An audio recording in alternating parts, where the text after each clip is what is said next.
My name is Tashi, and you're watching Beauty and the Bomb.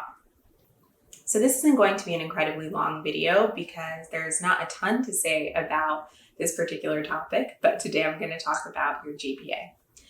Your GPA is a very important part of your law school application. Most admissions professionals will say that it is the most important or second most important factor after the LSAT. It is one of only a couple of factors by which admissions officers can compare a large number of applicants. It is as close to objective as admissions officers can get other than the LSAT, and so that means that they will put a certain amount of emphasis on it. One Georgetown law dean once described it to me this way as, there is a bar over which you need to leap in order to be admitted into a school, and your LSAT and your GPA make up that bar. If you have a 4.0 and a 180, then that bar is extremely low, and your personal statement and activities and resume just need to sort of hop over that bar. You just need to show that you're not going to be a liability to the school and that, you have put some amount of effort into crafting yourself into a well-rounded person. But if your GPA or your LSAT or a combination of both are a little bit on the lower end for that school, the bar is a little bit higher. Maybe you need to have a really killer personal statement. You need to have done, some really excellent volunteer activities. For instance, maybe you were in the Peace Corps. You need to have, a really killer resume where you're doing really excellent work at some of the best organizations.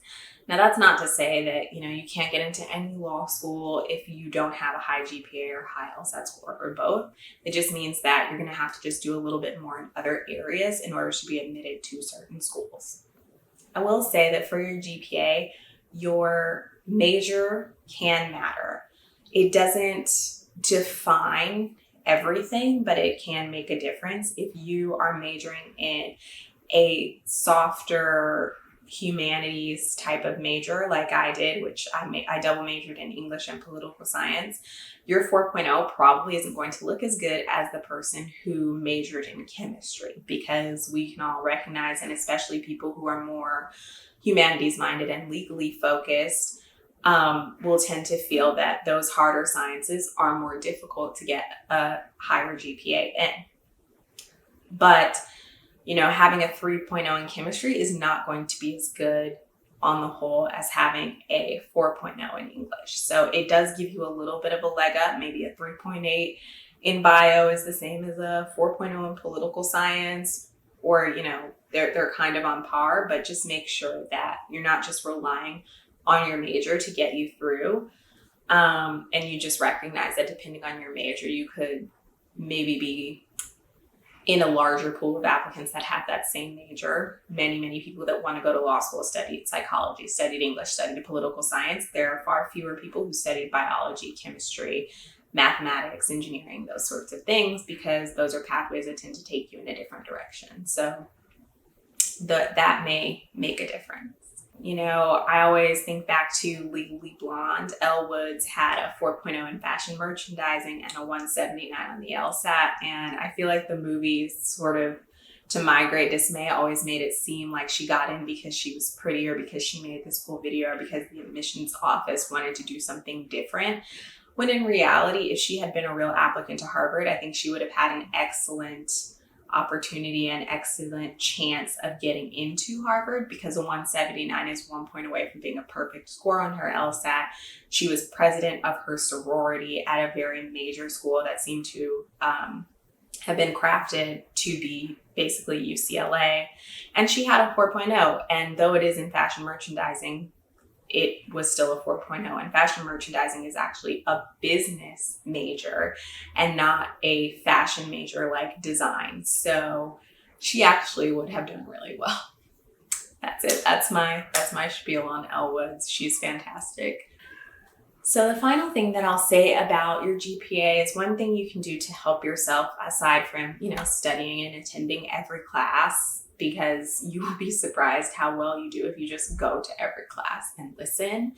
9 times out of 10, if you're just doing that, your GPA is going to be significantly improved. Now, that's no small feat, because there's plenty of other things you might want to do at that time. But I found that grade attendance can make a big difference. It can also make a big difference when it comes time to have discussions with your professors about what your grades are looking like. A professor is going to be far more likely to give extra credit to someone who has done all of the work and been in all of the classes than someone who missed some of the work because, they're thinking you should have taken advantage of the credit that was offered to you and instead, you chose not to do it, or, I don't even know who you are. You never show up to my class. So professors can get offended if you don't show up to their class. It makes them feel like you don't value their time, you don't value, what they have to say, or they're not interesting or whatever. And so it's definitely good to be able to go in your professor's office and say, look, I have attended every single class this semester. I have tried my hardest.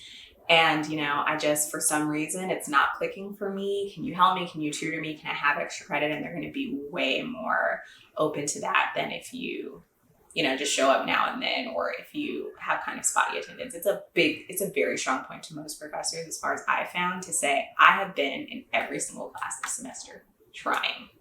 So you get a B-, a B+ for effort at the very least. You may want to consider taking some of your harder classes later on in your college career than earlier. So, when you're applying, you're going to have one more semester left pretty much of grades that aren't going to be taken into account if you're getting your applications in fairly early. And that might be the semester to put off some of those harder courses into. Now, don't overload yourself so that you tank out your last semester. But generally, if your grades are slightly poorer than they were previously in your last semester, a school is not going to rescind your admission. So, if you have that one really tough class, for instance, at Howard, we had a very tough business class. All the professors were tough. The exams were very much like law school exams, where you were taking very few exams that were worth a huge percentage of the grade, and they were exams that were, 3 and 4 hours long.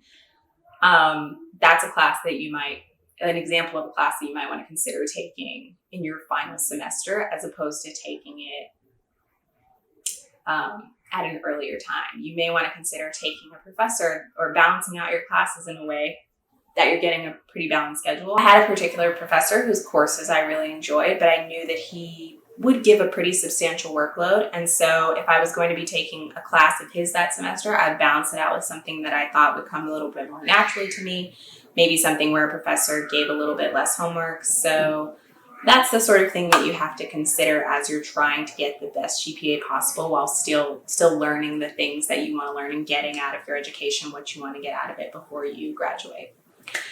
That's pretty much all I have to say about the GPA. I mean, it's the most straightforward part of the application. I don't think there are really too many secrets there that are not specific to particular schools. The bottom line is just try to do the best that you can and, try to make a good case for yourself by really trying your best and showing up every day.